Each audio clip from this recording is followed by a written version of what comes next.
Pessoal, boa noite. A gente vai fazer agora uma revisão, né, de economia e política das aulas 1 e 2, que vai até antes de entrar em questão das políticas fiscais, enfim. Então a gente vai ter essa parte, porque depois essa questão é um pouco mais complicada, então a gente vai fazer numa outra revisão. Então, espero estar gravando. Vou compartilhar a tela aqui para a gente começar a dar uma olhada no conteúdo, para a gente ver como que a gente pode prosseguir.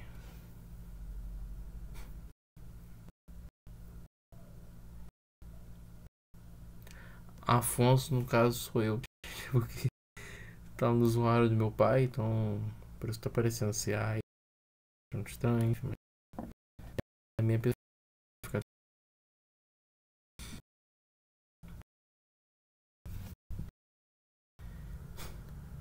Bem, gente, depois de 3 anos, estamos aqui, a gente começa a ver então esse quadro aqui, e a gente começa a entender a questão da teoria clássica versus teoria neoclássica. O que seria a teoria clássica? E para dessa teoria, eles entendem que não há e não tem como ter uma intervenção do governo. Para eles, não existe como ter uma intervenção do governo. Deveria ser uma economia independente. Deveria ter produção máximo. Os trabalhadores não tinham quais direitos. Já a clássica, ela já propôs algo diferente. Que ela propõe uma intervenção. O governo deveria intervir, criar regras, criar formas de manter a harmonia, porque quando não se tem nenhuma lei, todo mundo é liberado para fazer o que quiser, provavelmente não dá certo. Então há essas duas diferenças. E aí já Adam Smith, Thomas Robert, lembrando que não é Thomas Hobbes, outra matéria. Thomas Hobbes, um S ali no lugar. E a gente vai ver agora a diferença desses dois autores. A primeira, que é Adam Smith, ele é um cara que, a livre concorrência dos empresários regulamentaria o mercado. Então a gente se reunir, a gente mesmo se comandar, mesmo sem lei, mas a gente vai fazer a economia andar.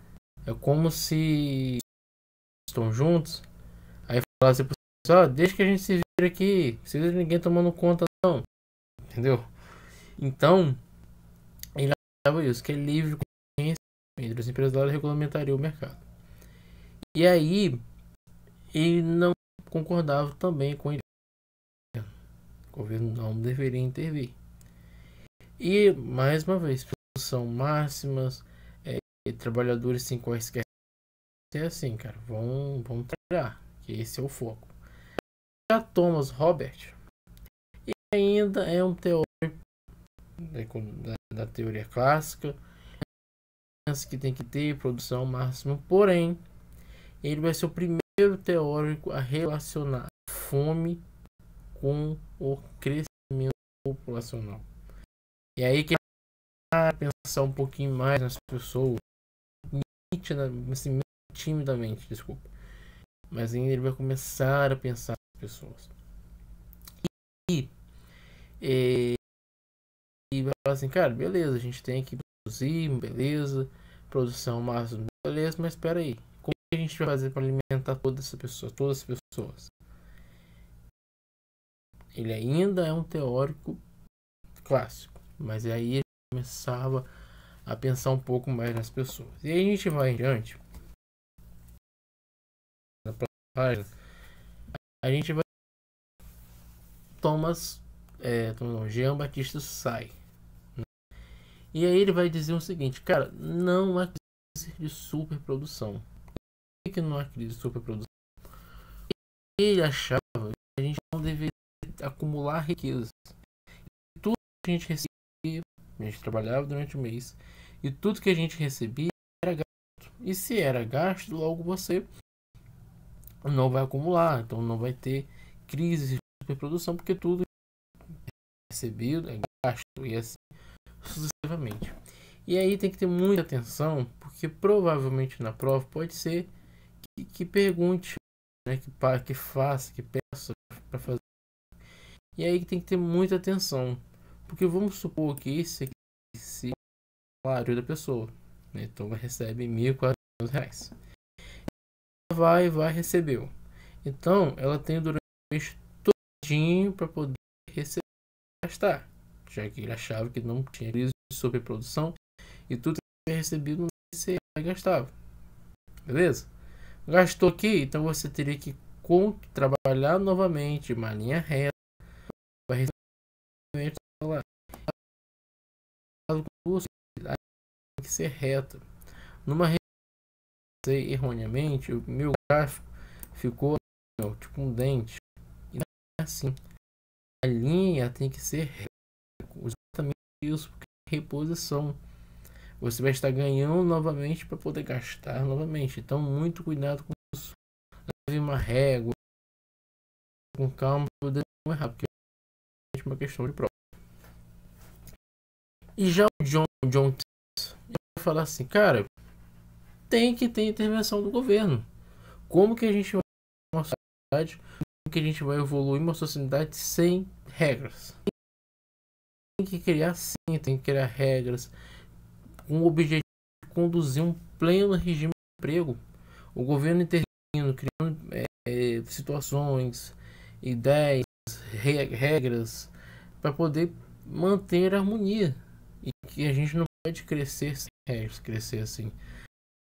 Então, para ele falar, a intervenção do governo de conduzir um pleno regime de emprego, o governo deveria intervir, regulamentar, criar regras, e que aí o principal motivo era o que? Manter o crescimento da demanda em paridade com o aumento da capacidade produtiva da economia. Então vamos produzir sim, mas tem que ter formas. Também se perguntar a diferença, a gente já sabe que um concorda, né, a intervenção do governo, e isso é tão importante. Beleza, gente? Lembrando que aqui é tudo no improviso, né? A gente tenta sempre fazer assim melhor, né? Mas é tudo assim no improviso. E aí a gente vai começar a falar aqui do Alfred Marshall. Não sei se eu falei certo, mas é importante saber esses dois. Ele a primeira é o Distrito Marshalliano. E o que é o Distrito Marshalliano? É uma empresa. E essa empresa tem várias âncoras, filiais em volta dela. E elas dividem o custo de operação. Então, semelhante ao eu vou abrir uma loja, tá, beleza? Vou dividir o que esse custo é justamente o aluguel, pagar, né, ajudar os custos. Então, vou lá e pago. Abro minha loja. Trabalho, mas acontece alguma coisa de eu fechar minha loja. O fechamento da loja não vai impedir, não vai reduzir, não vai afetar em nada as outras pessoas, porque elas vão seguir a vida dela, né? Pode fechar, mas vai vir outros para substituir. O shopping vai continuar. Então não é uma intervenção. Porém, o cluster, ele é uma empresa, e essa empresa tem várias filiais em volta que fornecem insumos que são como se fosse uma âncora para essa empresa maior. Se essa empresa maior falir, todas as outras ao seu redor vão falir também. E aí, dois exemplos muito bons de ser usado é a Petrobras Macaé, porque se ela falir, né, o dano a Macaé vai ser gigante. E questão, por exemplo, daquela novela Chocolate com Pimenta, a fábrica de chocolate é uma fábrica que todas as pessoas dependem dela. Se um dia ela parar, tudo ali vai parar também. Porque depende exclusivamente daquela fábrica. Há uma dependência. Então essa é a principal diferença. 10 minutos de vídeo. Então aí a gente acabou agora a aula 1. Então, a partir desse slide anterior, a gente termina a aula 1 e vamos agora começar com a aula 2, que é o surgimento da moeda. E aí, gente, é de suma importância a gente entender o contexto da época. E qual que era o contexto da época? Primeiramente, o rei era dono de tudo. Se a gente for ver aqui nesse quadradinho aqui, ó, vocês perceberam que o rei tá no centro aqui, ele era dono de todas as terras, de tudo. E aí ele pegava e distribuía essas terras em relação ao que ficava melhor para cada pessoa, para ela plantar, aonde era mais suscetível, onde era melhor de se plantar. Então, por exemplo, se aqui no G era melhor plantar repolho, a pessoa ali plantar repolho porque ali era melhor de se plantar.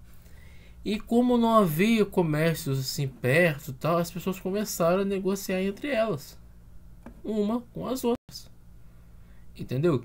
Só que aí vocês vão perceber que aqui também é tipo um círculo, é só uma estrada, só um caminho. Muitas vezes acontecia assaltos, porque não era seguro. Então é importante saber disso.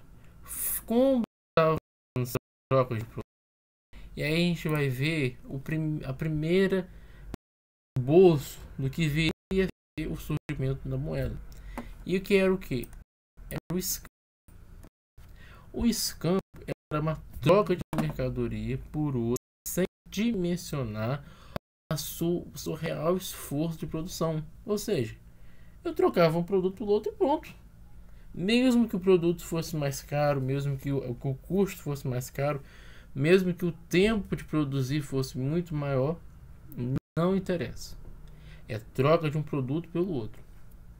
E aí, qual foi o fator de mudança? É justamente essa troca justa. As pessoas falaram assim, cara, pô, beleza, mano, vão trocar, mas pô, tem que ser justo. Eu vou trocar, vou dimensionar, né? Eu não posso trocar algo que foi tão simples de ser produzido por algo que demorou dias, meses, muito maiores. E aí vem a moeda papel. E a moeda papel, ela é um fator determinante, porque aí ela já vai começar a fazer mais justiça. Vai haver trocas de produtos, porém, já justamente dimensionando, mensurando o valor, o esforço produzido. Porém, naquela época a gente falava de uma época que a riqueza das pessoas, você ter riquezas, era você ter alimentos. Então quem tinha muitos alimentos, igual o rei, era muito rico. Mas alimentos é algo que perecível, que você tem agora, mas que estraga. Não há como ter acúmulo de riqueza nesse sentido. E esse foi o principal fator de mudança. Que as pessoas falavam assim, cara, beleza, eu gosto de ter produtos, mas eu quero ter riqueza, eu quero ter como acúmulo. Eu não quero que o meu produto estrague. E aí, por causa disso, surgiu o metalismo. O metalismo é a primeira grande divisor de águas para a evolução da moeda. Muito importante isso. Por quê? Porque ele deixa de acumular produtos que vão estragar, que vão vencer, para ter riquezas, para acumular de fato algo palpável, algo na mão, algo que realmente tem valor. E aí, muito importante também, começava-se a mensurar o valor das coisas, produtos, a troca de produtos. Ou seja, se um produto era mais caro de se produzir, se levasse mais tempo de produzir, logo seu valor seria também mais caro. E era justo. Então, como havia pouco ouro naquela época, então um ouro é equivalente a 2 pratas. Mas é essa que é importante, que começava a mensurar o real valor das coisas. Mas aí, como que você, toda negociação que você fosse fazer, você botava o dinheiro no bolso e ia negociar? Como a gente viu, só havia uma estrada, um caminho, quando as pessoas fossem fazer esses acordos. E aí acontecia que muitas das vezes essas pessoas eram assaltadas. Elas foram surpreendidas, assaltadas, levavam seu ouro, e aí pensava-se numa outra forma de mudança. E aí vem a moeda papel. O que é moeda papel? É o documento, como se fosse uma escritura, um cheque, né, que foi muito tempo usado, e que aí a pessoa colocava lá o valor, né, da negociação, e essa pessoa pegava e ia lá na casa da custódia, já que nesse momento as pessoas depositavam seu ouro e a prata na casa de custódia para poder justamente ter segurança, o lastro 100%, daqui a pouco a gente vai falar, mas deixava o seu ouro lá. Aí as pessoas iam lá com esse recibo, pegavam e trocavam pelo ouro, pela prata. Mas um dos principais fatores de mudança é a falta de logística. Porque pensem, naquela época não é hoje como dia, que tem Uber, que tem ônibus mais facilmente, né? Então era uma época que as coisas eram muito distantes. Para você de um lugar para o outro tinha que pegar navios, e o tempo que levava era muito grande. Então a logística foi muito afetada. E aí foi um dos principais fatores de mudança, que falou assim, cara, a gente está quase chegando no ponto, mas ainda essa logística é ruim. E aí vai surgir aqui o dinheiro como a gente conhece hoje em dia, o papel moeda fiduciária. O que é isso? Conhecido hoje como dinheiro, ela deixa de ser o metal para se tornar algo simbólico, ou seja, todas aquelas riquezas que a pessoa tinha, ela lá é colocada numa nota, um algo que simboliza aquilo lá, né? E aí, mas ainda essa questão passou por uma mudança. E hoje em dia a gente tem tanto papel moeda fiduciária, mas hoje surgiu uma outra moeda. A moeda assim evoluiu. E o que para evoluiu? A moeda bancária, que hoje a gente conhece como Pix, cartão de crédito, cartão de débito. Por quê? Porque você trabalha o mês todo, recebe seu salário, aí você vai ficar andando com todo o seu salário no bolso, andando para lá, para cá, também correndo o risco de ser assaltado. Então houve um avanço na tecnologia de saber guardar esse dinheiro, e que mesmo que você não tenha dinheiro palpável, físico na mão, você consiga usar ele. E hoje em dia dificilmente a gente usa, né, dinheiro, né? Toda hora cartão, Pix, enfim, a tendência é cada vez mais evoluir. Ok? Vamos seguindo. Aqui, gente, é muito de saber mesmo, não tem muita explicação, né, que as funções da moeda, que ela é intermediária de troca, reserva de valor, medida de valor, né? Então é mais assim, estudar as características da moeda. E aí, pra gente terminar, a casa de custódia versus o banco. A casa de custódia então foi criada para as pessoas irem lá depositar seu dinheiro, né? E para quem viesse, né, com recibo, ia lá e trocasse. Então a casa de custódia tem 100% de lastro. Ou seja, todo o seu dinheiro que você deixa lá, ele é 100% garantido, né? Nada é mexido, tá tudo lá. Maior conversibilidade, o dinheiro entrega para outra entrega. Ou seja, se eu chegasse lá, quero 50 euros, e na minha conta tem 50 euros, eu ia pegar os 50 euros. Aí você fala assim, cara, mas no banco hoje em dia não é assim. Não. Toda vez que você deposita no banco, você já começa a perder o dinheiro, e o dinheiro não fica ali.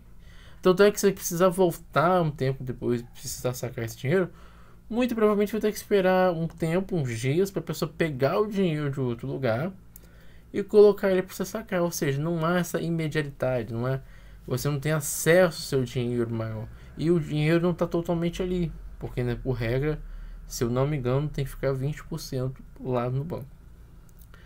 É menor como se existente lá, e é inexistente lastro metálico, ou seja, não tem mais ouro, prata. Mas não existe mais, existem, mas guardadas no banco é o dinheiro. Então todo lastro metálico que existia chegava ao fim. Bem, gente, esse é o encerramento da aula 2. Na semana que vem, ou quando for possível, a gente vai continuar com a aula 3, com políticas econômicas. Tá bem? Abraço.